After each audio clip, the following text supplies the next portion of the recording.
ఓం శ్రీ గురుభ్యో నమ. లలిత త్రిశతి నామము. ఈశానాది బ్రహ్మమయి. ఈశానాది బ్రహ్మము అంటే గతంలో రాజరాజేశ్వరి పరాభట్టారిక గురించి కొన్ని వీడియోల్లో మీకు చెప్పడం జరిగింది. శివుడి మీద కూర్చుంటుంది, మంచంలాగా ఉంటుంది, ఆ మంచానికి 5 బ్రహ్మలు. ఈ నామం అనిట్లా ఉంటుంది. ఆది పంచ శివ మంచకే శంకరాంక పీఠికా మణౌ కాతి హాది సాది మనురూపిణి అని ఒక ధ్యాన శ్లోకపరంగా కూడా చెప్పడం జరిగింది. ఈ 5 బ్రహ్మలలో పరమేశ్వరి శక్తి ప్రసరిస్తే ఈ 5 బ్రహ్మలు శక్తివంతులు అవుతారు. ఆ శక్తులు యొక్క ఇప్పుడు ఆమెలో ఉన్న 5 మీద శక్తి ప్రసరిస్తుంది కదా. ఆ 5 శక్తులకి 5 రకాల పేర్లు ఉంటాయి. ఏం పేర్లు ఉంటాయి అంటే సద్యో జాత అని ఒక పేరు, వామదేవ, అఘోర, తత్పురుష, ఈశానాదులు అనబడే ఈ 5 శక్తులు ఈ 5 బ్రహ్మలలో ఉంటుందన్నమాట. కొన్ని శ్రీ విద్యా గురు పరంపరలో ఈ 5 శక్తులని 5 బ్రహ్మలని బ్రహ్మ, విష్ణువు, రుద్రుడు, మహేశ్వరుడు, సదాశివుడు అని తెలియచేస్తూ ఉంటారు. ఏది ఏమైనా సరే ఈ 5 దేహములలో పరబ్రహ్మ శక్తి అయిన ఈశానాది బ్రహ్మము అనబడేటువంటి పరమేశ్వరి వీరిలో ఉంటే వీరు పై పేర్లకు అర్హులవుతారు, ప్రాణంతో ఉన్నవాళ్ళలాగా. శృతుల పరంగా మనది యొక్క నామాన్ని కానీ తర్వాత వచ్చేసి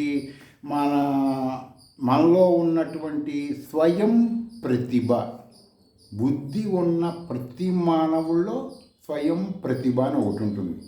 దానిని ఫిజికల్గానే ఎక్కువ శాతం మంది వాడతారు. ఒక అమ్మాయి ఉందనుకోండి, ఒక అబ్బాయిని ఇంప్రెస్ చేయటానికి తన స్వయం ప్రతిభ ద్వారా అనేక రకములుగా ప్రతిభ వ్యక్తం పరుస్తూ ఉంటుంది.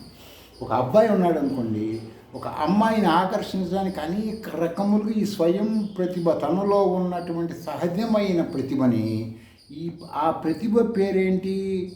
శృతి. శృతి అనబడేటువంటి దాని పేరు. దాన్ని ఉపయోగిస్తూ ఉంటారు. ఆ స్వయం ప్రతిభని ఎప్పుడైతే వాడు విశ్వ చైతన్యానికి కానీ విశ్వ విజ్ఞానంకు కానీ వాటి కోసం ఉపయోగిస్తే ఆ స్వయం ప్రతిభని, ఇప్పుడు నువ్వు ఫిజికల్గా ఉపయోగిస్తే యవ్వనంలో ఉన్నప్పుడు ఉపయోగిస్తావు, ఆ తర్వాత అది పనిచేయదు. అలా స్టెప్పులు కొన్ని చాలా ఉంటాయి లోతుగా. కాబట్టి ఎప్పుడు కూడా స్వీయ, నీ సహజంగా నీలో ఉన్న ప్రతిభని నువ్వు దేనికి ఉపయోగిస్తున్నావు అనే జ్ఞానం ఉంటే ఆటోమేటిక్ ఇంప్రూవ్మెంట్ ఉంటుంది. ఇప్పుడు సముద్రంలో ఎన్నో మణులు, రత్నాలు ఉన్నా వాటి మీద ఆసక్తి లేకుండా మహాతరంగాలన్నీ అటు ఇటు కదులుతూ ఉన్నట్టు ఎలా కదులుతుంటాయి? సముద్రంలో తరంగాలంటే నీళ్లు పైన అటు కదులుతుంటాయి కదా. ఆ విధంగా అవి ఎలా ఉంటాయో మణులు, రత్నాల మీద ఆసక్తి లేకుండా జీవుడు ఈ శ్రీ విద్యలో కానీ లలితా సహస్రనామం కానీ లలితా శ్రీశతి కానీ ఏదైనా ఒక శృతి ప్రామాణిక మంత్ర సాధన చేస్తున్న వాళ్ళు వాళ్ళ గురువు అనుగ్రహంతో ఉన్నప్పుడు పరమేశ్వరి అనుగ్రహం ఖచ్చితంగా కలుగుతుంది. ఏ మంత్రం చేస్తే ఆ మంత్రదేవతలో పరమేశ్వరి ఉంటుంది.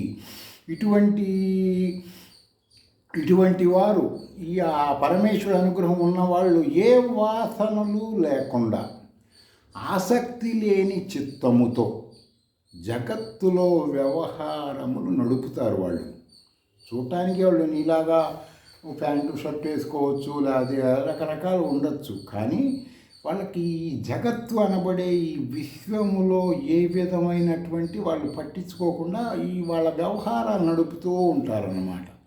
ఇప్పుడు తీరంలో సముద్రం అంచు బీచ్లకి వెళ్తారు కదా మీరు, ఆ మూల మీద సముద్రం బయట బాగా ఒడ్డున ఒక పెద్ద కట్టెలు పేర్చి ఉంటారు. ఒక 1 కిలోమీటర్ వరకు కట్టెలు పేర్చి ఉంటారు. పనికిరాని చెత్త వేసి ఉండొచ్చు అనుకోండి సపోజు. ఒక తీరంలో ఉన్న ఆ చెత్త మొత్తానికి ఒక అలలాగా వచ్చినప్పుడు, సముద్రం అల వచ్చినప్పుడు వాటి దగ్గరికి వచ్చి తాకి ఆ చెత్తని తాకి వెనక్కి వెళ్తుంది కదా. కట్టెలను కానీ చెత్తని కానీ తాకి వెళ్తుంది. కానీ ఆ కడలి మలినం కాకుండా ఉంటుంది. అర్థమైందండి? ఆ సముద్రం దీన్ని తాకటం వలన మలినం కాదు. ఆ విధముగా ఇప్పుడు గాలిలో వచ్చేసి పైకి లేచిన దుమ్ము నింగి మొత్తాన్ని నింపుతుంటుంది. ఒకసారి చూడండి, సుడిగాలి అంటారు దాన్ని. కానీ ఆ నింగికేమీ ఆ మాలిన్యం అంటుకోదు, ఆకాశానికి అంటుకోదు అన్నమాట అది. అలాగే జగత్తులో వ్యవహారాలు ఉంటాయి కదా, మీరు చేస్తున్నవన్నీ కూడా వ్యవహారాలు అనబడేవి ధూళితో, డస్టు. శ్రీ విద్యా ఉపాసన మహాత్ముడనే ఆకాశము, శ్రీ విద్యా ఉపాసన చేస్తారు కదా, వాళ్ళ యొక్క ఆ ఉపాసనా పరులకి వాళ్ళని మహాత్ములు అంటారు. ఆకాశము మాలిన్యము ఏ విధంగా పొందదో జగత్తు వాళ్ళని ఏ విధమైన ఇబ్బంది పెట్టదు. వాళ్ళ గురువు అనుగ్రహం అన్నమాట. జగత్తులో ఉన్నదంతా మనసు తాలూకా సంకల్పము మాత్రమే.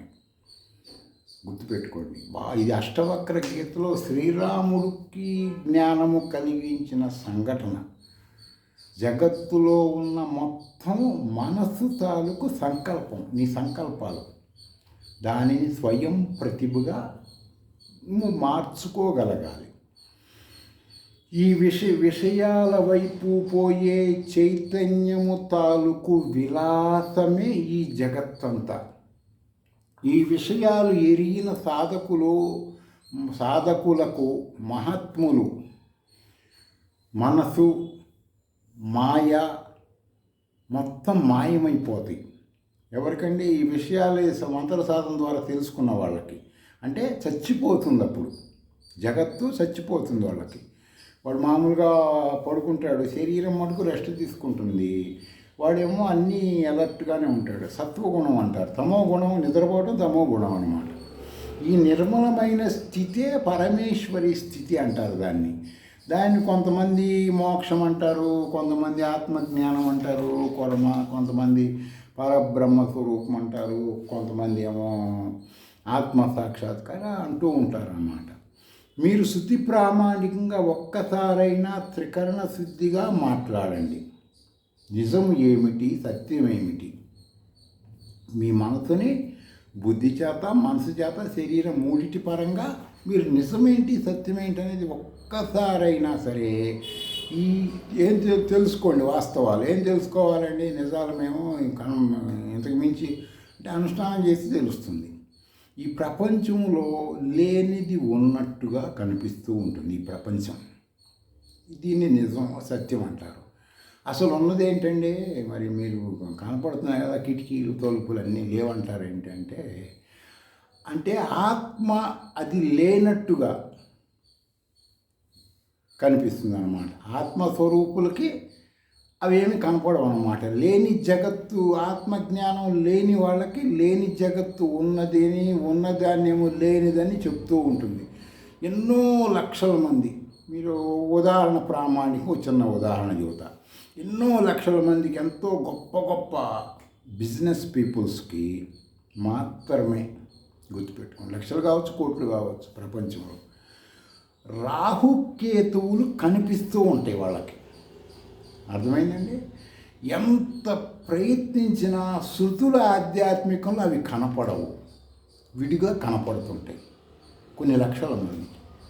మరి ఏంటండి దీనికి విషయం? మరి ఎట్ట కనపడుతున్నాయి వీళ్ళకంటే, పోనీ అవి ఏమన్నా వాస్తవంగా శృతుల్లో కానీ సైంటిఫిక్గా కానీ ఆ రెండు ఉన్నాయా?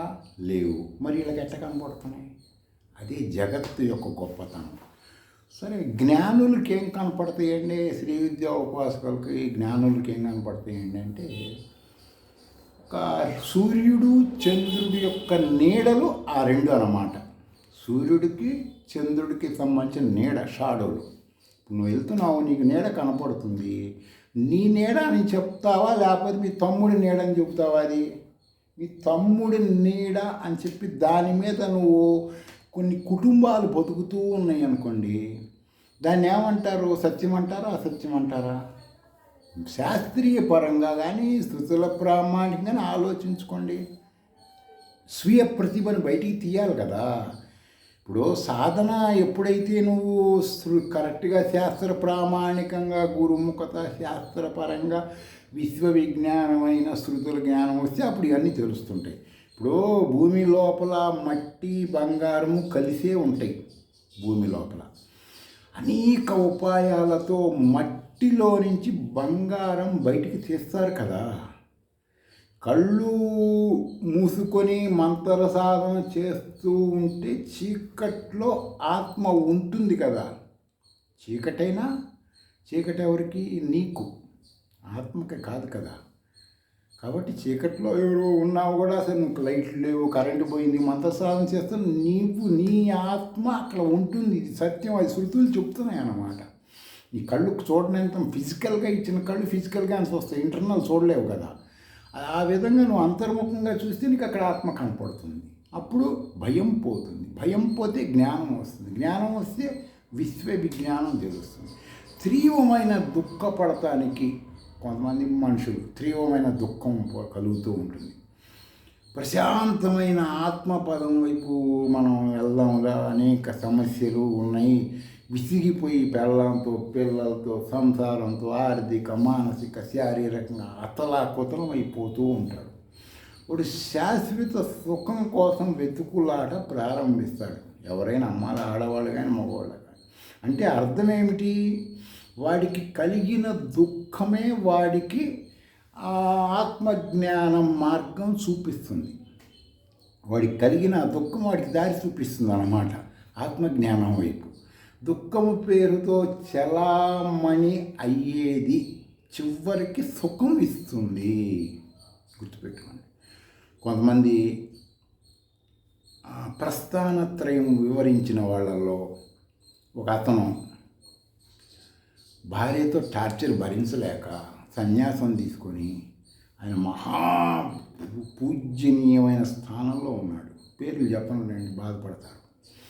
కొంతమంది ఇట్లా కుటుంబంలో అత్యంత తీవ్రమైన ఆర్థిక మానసిక కష్టాలు అనుభవించిన వాళ్ళందరూ కూడా ఆత్మజ్ఞానం వైపు వెళ్ళి అనేక మందిని ఉత్తమం వైపు తీసుకెళ్తారనమాట. అంటే వాళ్ళ పూర్వజన్మ కర్మ ఆ విధంగా వాళ్ళకి ఆ రూపంలో నెట్టుకొస్తుందని, నెట్టితే కానీ వీళ్ళు అందులో పోరని ఆ విధంగా అన్నమాట. ఇప్పుడు అనేక సంస్కృతమైనటువంటి ఇప్పుడు ఒక శ్రీ విద్యలో ఒక మంత్రం ఉంది. నేను ఆ మంత్రాన్ని వచ్చేసి ఒక 10 సంవత్సరాల పాటు దగ్గరగా ఆ మంత్రం గురించి చాలామంది సంస్కృతమైన పండితుల్ని కలిశాను దాని వివరణ కోసం. మంత్రములు అలా ఉంది, మనం ఇలా చేస్తున్నాము. నేను ప్రతి మంత్రము కూడా చేసేటప్పుడు నా షడ ఆమ్నాయ మంత్ర అన్వేషణ ప్రకారం ఎంతో ఆర్థిక మానసిక శారీరక పరంగా దుర్వినియోగం చేశాను అని అందరు అనుకుంటారు. నేను జ్ఞానం కోసం సద్వినియోగం చేశాను. వాటి ద్వారా నాకు కావాల్సింది నేను తెలుసుకునేవాడిని. ఆ ప్రయత్నంలో వాళ్ళు ఒకళ్ళు చెప్పింది నమ్మకుండా ఇంకొకళ్ళు చెప్పి ఇంకొకళ్ళకి ఎంతమంది దగ్గరికైనా నా సాటిస్ఫాక్షన్ వచ్చేదాకా నేను తిరుగుతూనే ఉంటాను. ఎవరు చెప్పినా విన్నాను. నాకు శృతి ప్రామాణిక జ్ఞానం కలగాలన్నమాట. సరే, ఒక మంత్రం ఉంటుంది. ఆ మంత్రం నేను చాలామందిని కలిశాను. ఎవరూ ఈరోజు వరకు సాటిస్ఫాక్షన్గా చెప్పలేరు. ఏంటి ఆ మంత్రం? మోక్షం ఇచ్చే మంత్రం అది. శ్రీ విద్యలో ఎవరికైనా మోక్షం కావాలంటే ఆ మంత్రం చేయాలి. కానీ ఆ మంత్రంలో ఏముంటుందంటే ఐం వద వాగ్వాదిని మమ మహాక్షోభం కురు మహాక్లేదము కురు అని ఉంటుంది. అర్థమైందండి? మూడోదేమో మోక్షం కురు అని ఉంటుంది. మూడో బిట్టు. మహాక్షోభం అంటే ఏంటి? క్షోభం అంటే ఏంటి? ఎవరికైనా సరే క్షోభము అంటే అసలు మొత్తం కుటుంబం మొత్తం కుతలం గందరగోళం గజిబిజి. మహాక్లేదము అంటే తీవ్రమైనటువంటి చెప్పుకోవాలన్నా కూడా మాట రాని విధమైన కష్టాలు. అవి ఆ మంత్రంలో ఉంటాయి కదా. మరి మోక్షం అడుగుతున్నాడు వీడు, ఏంది పరమేశ్వరుని ఇవన్నీ అడుగుతున్నాడు అని ఈ ప్రయత్నులు అడిగితే అందరూ ఏం చెప్పారంటే, నాకు సంస్కృతం నేర్చుకున్న వ్యాకరణ పండితులందరూ కూడా నేను వెళ్ళిన వాళ్ళు ఏమంటే, మేము మంత్రసాధన చేయము, పొట్ట కూటి కోసం చదువుకొని శాస్త్రాలు ఏదో నేర్పించుకుంటూ పెళ్ళం బతికించుకుంటూ ఏదో పొద్దున అనుష్ఠానం అదే చేస్తున్నాము. తీవ్రమైన సాధన చేసే వాళ్ళకి ఇవి తెలుస్తాయండి, ఇవి డీప్ సబ్జెక్టులు అని చెప్పుకొచ్చారు. నేను చాలామందిని కలిశాను, కానీ నాకు సాటిస్ఫాక్షన్గా చెప్పలేకపోయారు. ఎందుకనంటే అక్కడ వాళ్ళు దాన్ని వేరే రకంగా చెప్తారు. ఏమని వాళ్ళకి తెలియదు అని చెప్పకుండా దాన్ని కప్పిపుచ్చుకోవడానికి వేరే వితండవాదంగా నేను వాళ్ళతో చేసుకుని వాళ్ళకి తెలియదు అనవసరం విషయం. అప్పుడు చివరికి అది నేను తెలుసుకున్నాను. ఏమని తెలుసుకున్నాను ఏంటంటే అదంతా చాలా లోతుగా చెప్పాలి. మళ్ళీ తెలుసుకున్న తర్వాత అప్పుడు నేను అనుకున్నాను, శృతుల జ్ఞానం అనుష్ఠానం ద్వారా తెలియాల్సిందే, కానీ సాక్షాత్తు వ్యాకరణ సృష్టికర్త అయినటువంటి లక్ష్మణుడు స్వరూపమైన శేషశయనం విష్ణుమూర్తి పడుకుంటారు, ఆయన్ని ఆదిశేషు పుట్టిన వ్యాకరణం ఆయనైనా సరే చెప్పలేడు. ఎందుకనంటే స్వ అనుభవమైన జ్ఞానం కలిగిన వాడికి అవి తెలుస్తాయి. వాళ్ళు చెప్పేవన్నీ అక్కడ ఉన్నవి చెప్తారు అంతవరకు. నువ్వు సాధన చేస్తే దాంట్లో ఉన్నటువంటిది వాస్తవం తెలుస్తుంది. తాగితే పాలల్లో ఉన్న పంచదార, తేనె, బెల్లం దేని నుంచి అట్లా తెలుస్తుంది అది. ఆ విధంగా శ్రీ విద్యా మంత్రాలు ప్రపంచంలో ఎవ్వరు కూడా ఇది అని చెప్పలేరు. స్వ అనుభవం, స్వీయ ప్రతిభతో వాటిని తెలుసుకోవాలి. తర్వాత వచ్చేసి ఈ విధంగా స్వానుభవము, స్వీయ ప్రతిభ ఉన్నటువంటి ఎవరైనా సరే శ్రీ విద్యలో అత్యంత, ఇప్పుడు ఒక చిన్న విషయం అండి, ఎవరైనా సరే ఉపాసకులు కానీ ఆధ్యాత్మిక ప్రియులు ఒక్కసారి మీరు ప్రశాంతంగా తలుపులు వేసుకుని కూర్చొని ఏం ఆలోచిస్తారంటే, మన ప్రస్తుత స్థితికి మనము బాధ్యులం. వాస్తవమే కదా. భవిష్యత్తులో ఎలా ఉండాలి, ఎలా ఉండకూడదు, ఆ విధంగా అవటానికి నువ్వు ఆ విధంగా అవ్వాలనుకోండి, దానికి అవటానికి కావాల్సిన శక్తి వచ్చేసి మీలో ఉంటుంది. భవిష్యత్తులో నువ్వు ఎలా ఉండాలి, ఇప్పుడు ప్రస్తుతం ఉన్న స్థితికి నువ్వు కారణం. నీకు ఏదో కడుపులో నొప్పి ఉంటుందంటే నిన్న ఏదో తినుంటావు, లేదా ఇట్లాంటివి మీరు ఆలోచించుకోవాలి. కర్మ, కర్త, క్రియ, ప్రారబ్ధం, సంచితం, ఆగామి, అంటే బిఫోర్, బిట్వీన్, ఆఫ్టర్. ఈ విధమైన ఇప్పుడు నువ్వు అనుభవిస్తున్నటువంటి స్థితికి ఎవరు కారణం? నువ్వే కారణం. నీ అమ్మ కాదు, నీ బాబు కాదు, నీ అన్నదమ్ములు కాదు, ఎవరు కాదు. ప్రతి జీవి ఎవరికి వాడే కారణం. భవిష్యత్తులో ఎలా ఉండాలో నువ్వు నిర్ణయించుకోవచ్చు నీ స్వయ ప్రతిభతో. ఆ శక్తి నీలో ఉంది, ఖచ్చితంగా ఉంటుంది, ప్రతి మానవుల్లో ఉంటుందని చెప్తుంది. మన వర్తమాన స్థితికి పూర్వకర్మలు గనక ఫలితమైతే, వర్తమానం అంటే ఇప్పుడు నువ్వు అనుభవిస్తున్న గతం సంబంధించిన పూర్వములో జరిగిన కొన్ని కర్మల వలన నువ్వు అనుకునేట్టయితే, నువ్వు పొందగోరే, నేను కానీ మీరు కానీ పొందగోరే స్థితి ప్రస్తుత కర్మల ఫలితంగా పొందవచ్చునని. భవిష్యత్తులో మీరు ఏ ఫలితం పొందదలుచుకున్నారో, ఇప్పుడు అనుభవిస్తున్నావు కొన్ని ఇబ్బందులు, మంచి కానీ చెడు కానీ లాభం కానీ నష్టం కానీ, ఇవన్నీ గత జన్మానికి సంబంధించింది. బిఫోర్ కావచ్చు, పూర్వకర్మలని కావచ్చు, వర్తమానం కావచ్చు, లేకపోతే రకరకాల పేర్లు పెట్టుకోండి. భవిష్యత్తులో ఎలా ఉండాలో నీ చేతుల్లోనే ఉంటుంది కదా, నీ చేతుల్లోనే ఉంటుంది. ఎంతమంది అలా నిర్ణయం తీసుకొని ఎన్ని త్యాగాలు చేస్తే వాళ్ళు స్వయం ప్రతిభ ద్వారా ఆ స్థితికి వచ్చి ఉంటారు. ఒక్కొక్క స్థితికి వస్తుంటారు. ఇప్పుడు పొట్టి శ్రీరాములు తీసుకోండి, ఆయన స్వయం ప్రతిభతో ఆంధ్ర రాష్ట్రాన్ని సపరేట్ కోసం త్యాగం చేసి ప్రాణత్యాగం చేశాడు. అలా ఒక్కొక్కళ్ళు ఫిజికల్గా, ఒకళ్ళు ఇంటర్నల్గా. మీరు ఏం కావాలనుకుంటున్నావో నీకు తెలుసు కదా, ఆ శక్తి నీలో ఉంది. భవిష్యత్తులో నువ్వు ఎలా ఉండాలనుకుంటున్నావు, కాబట్టి ఈ యొక్క స్థితి నువ్వు భవిష్యత్తులో ఎలా పొందాలి అనుకున్నప్పుడు ఆలోచన చెయ్యాలి. ఆలోచన చెయ్యకపోతే రాదు. ఆ ఆలోచననే మంత్రము అంటుంది శృతులు. కాబట్టి శృతుల ద్వారా నిశ్చయంగా మీరు తీసుకోండి. కాబట్టి ఎలా ప్రవర్తించాలో నువ్వు లేక మనము ఇప్పుడు ఈ రోజున ఎలా ప్రవర్తిస్తున్నామో, దీని నుంచి భవిష్యత్తులో ఎలా ఉండాలనేది మీరు ఆలోచించి మీ స్వయం ప్రతిభని నిద్రలేపి ఫిజికల్గా కొన్ని రోజులు, కొన్ని నెలలు, కొన్ని సంవత్సరాలు మాత్రమే సుఖము అనుభవించే ఇంద్రియాల గురించి ఆలోచిస్తే ఇంద్రియాల సుఖం వస్తుంది, మానసికంగా ఆలోచిస్తే మానసిక సుఖం వస్తుంది. ఈ రెండిటికి కాకుండా ఏంటనేది మీరు శృతుల ద్వారా తెలుసుకుంటే బాగుంటుంది, ఉత్తమమైనది. స్వస్తి.